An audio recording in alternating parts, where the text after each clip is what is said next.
a new Tesla. Now that is not something that comes around very often. Welcome to the 2027 Tesla Model Y L. It is very easy to understand where this fits in the lineup. This is the spiritual successor to the now discontinued Model X, without the X's larger footprint, the weird Falcon doors, and the nearly $100,000 base price, which is why dimensionally the L looks like, you know, it's kind of like you put a Y on a medieval rack and stretch it out a bit. So we're working with an extra 7 inches of overall length. We've got 2 extra inches on the roofline, a mandatory third row, and there's about $12,000 tacked onto the base price of the standard Y.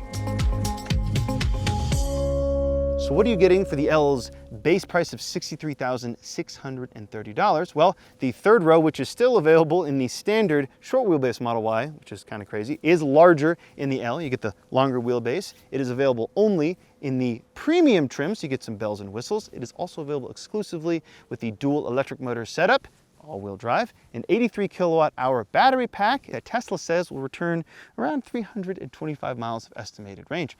Pretty good. Inside, well, at least up front, it is exactly as you left it on the standard normal size Model Y, including the large 16-inch center touch infotainment display that controls everything. The real changes begin in the second row, where the bench has become captain's chairs. Each of these chairs is both heated and fitted with nifty power armrests, and for said seat, climate controls, and short attention spans, there's an 8-inch touchscreen for passengers. Now, I consider the third row in the standard Model Y to be entirely vestigial, but the L's extra 5.2 inches of legroom and 3.5 inches of headroom means a full-size adult can fit in mild comfort. And how does it drive? Well, it drives like the longer, taller Model Y that it is. You won't really notice the extra length and wheelbase. One thing to look out for is the L's specific additional sound damping and suspension tuning. Now, I will say I am out here on Angeles Crest Highway, which is one of the best driving roads in the world. It's okay, it's pretty good. It's not meant for this. I will say it is a firm ride, much like all Model Ys that we've driven in the past. They have improved upon it. Steering is really quick. For the most part, the inputs are kind of darty if you're not used to it like myself.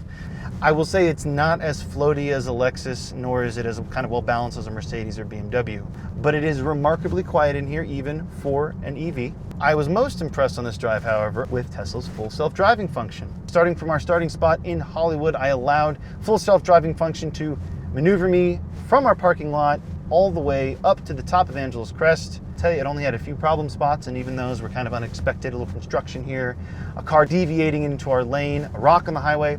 I just took control and everything was fine. Very impressed out on this curvy road. Even in the most aggressive Mad Max mode, it did not scare either myself or my lovely videographer passenger.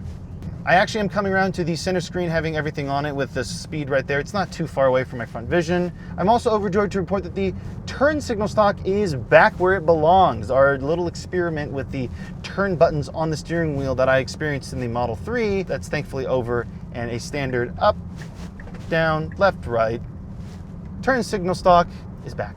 Materials in here, well, that's always kind of a mixed bag with Tesla. Some people it doesn't really bother, other people just go crazy trying to find the creaks and touching all the panels. It's definitely antiseptic in here, where it's minimalist to the extreme, but again, for Tesla, a lot of people that's a selling point.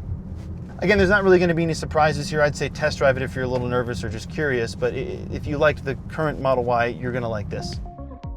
A bigger version of a crossover that is already a big deal. You know, like it or not, the Tesla Model Y remains one of the best-selling cars on the planet, with just under 360,000 units moved last year in the US alone. In the Model X, yeah, that thing sold like crap. And with this thing starting at over $30,000 less than the Model X, it's gonna be a whole heck of a lot more popular. And you know what? For good reason. I quite like this thing, and I think new and returning Tesla customers will as well. Whoa. Oh, hey, thanks for watching. Make sure you're subscribed. We got a lot more first looks and drives coming your way, and we really don't want you to miss out.